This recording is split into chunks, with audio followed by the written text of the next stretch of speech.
All right, so in less than 24 hours, we will have seen the first 3 episodes of The Bad Batch Season 3, the final season. And I can't wait for it. I've been looking forward to this for a long time. I was hoping it wouldn't be the last season, but here we are. Now, The Bad Batch Seasons 1 and 2 have shown us a particular area that we haven't really seen on screen aside from video games. Sure, there were novels and comic books about it, but that era is the end of the Republic. Dun, dun, dun. Yeah, we saw it in the Revenge of the Sith, and that was just a glimpse of what the Empire was going to become. Now, with the Bad Batch, we have got a glimpse and a perspective of what that transition period is between the Republic and the Empire, and that leaves us kind of sad, honestly.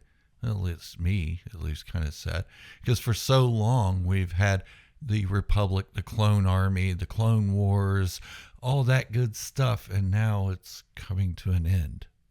But before I continue, please hit that subscribe button. It helps this channel out so much. Leave a like and a comment, and tell me what makes you sad about leaving the Republic era.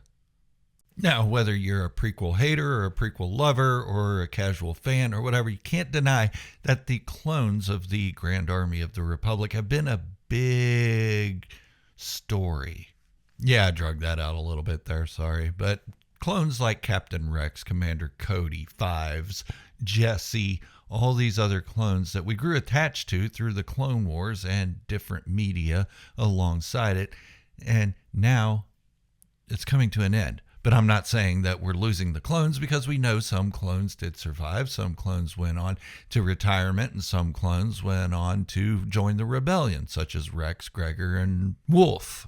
So no, this isn't about losing clones. This is about losing an era, the era of the Clone Wars.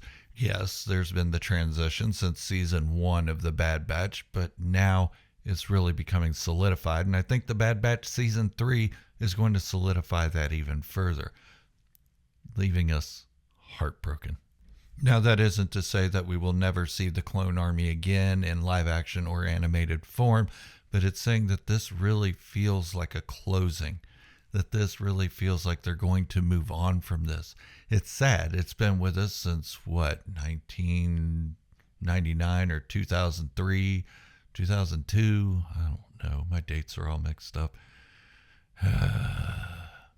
But yet we still keep getting Imperial era stuff, or even post-Imperial transition stuff. More and more and more of it. People still dedicated to the Empire, and people still wanting that Empire to flourish and become something else, such as the First Order. Hate it, love it, whatever. That's what it is. So we keep getting more and more of that stuff, but now we're leaving the Grand Army of the Republic behind. And this really does feel like closure. Like I said before, maybe not a good closure, because we keep wanting to see that stuff. We want to see it. We want to see that transition period, or even before it, or just a little bit after it. But this is Star Wars, baby. And the story of the galaxy far, far away spans 25,000 years, even before all this happens. And who knows, it could span another 25,000 years after all this happens. Who knows? So it's exciting to see what's going to happen in the future. They just need to move on. I'm okay with leaving the Grand Army of the Republic era, the Clone Wars era, whatever you want to call it. I'm okay with leaving that behind for a little while and moving on to something more in the future. And now I'm not talking about the Rey movie. We can talk about that in another video. I'm talking about farther than that. Let's go 50, 60, 100 years past that point and see what the galaxy has turned into. But maybe that's the plan. Now, they're making the High Republic stuff in novels and comic books, and then we have the Acolyte coming out, hopefully sometime soon this year. I haven't been keeping up on the news with that. Sorry, guys. But that's all in the High Republic, and don't mistake that for the Old Republic. It's not replacing the Old Republic. It's thousands of years after the Old Republic and just a couple hundred years before the Phantom Menace. The High Republic stuff is really good. The novels are really great, and I have high expectations for The Acolyte. I don't have expectations as to what's going to happen in The Acolyte because I have no idea. But as great as the High Republic is, it leads to one thing: Skywalkers, Clone Wars, the Empire. Okay, so that's three things. Maybe I should recount that. Anyways, I'm leaving it.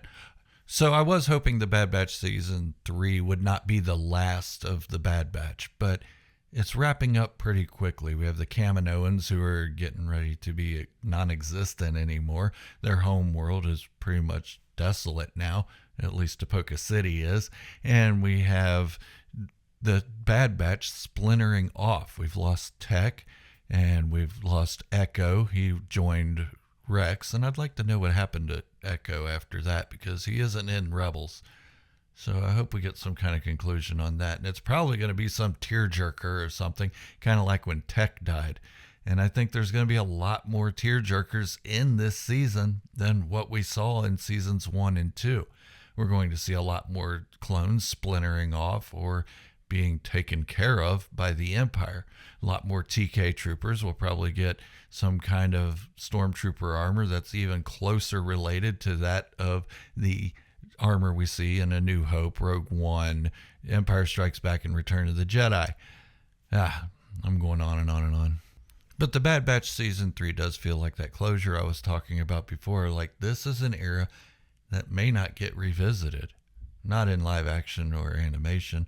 It's not saying there aren't stories that can't come out of it and do it again, but I feel like that's what the Bad Batch was. It was one of those stories to jump us into the Imperial era, then jump us through the Imperial era into the First Order era.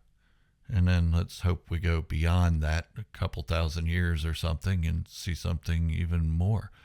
I don't know. It's Star Wars, and it's hard to imagine Star Wars without stormtroopers of some kind or clone troopers of some kind and Jedi and Mandalorians and all that stuff. So who knows what would happen 25,000 years in the future or even just a couple hundred years in the future. I mean, Mandalore's pretty doomed in its own as the Empire turned it to glass, and how habitable can it be really? Underground, sure, but there aren't many Mandalorians left. But who knows? Things could turn around, and they do turn around pretty quickly.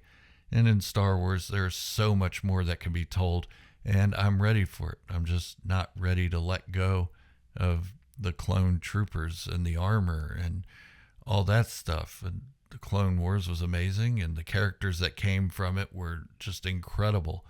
So, yeah, I don't know. I'm rambling. Let me know in the comments what you think. Where are we going to go from here? How far into the future would you like to see it go? How far into the past would you like to see it go? Just remember, if you go too far in the past, or even any length of distance in the past, you're just winding up back in the Skywalker era. And I think we should probably move away from that just a little bit. Not forever, just for a little while. Let's get some stories that don't lead to Skywalkers or have anything to do with Skywalkers. But let me know down in the comments. This is Gerald, a Star Wars fanatic, signing off, wishing you all great health, happiness, and peace. Thank you all for watching, and remember, this is the way. And positivity in Star Wars can be the only way.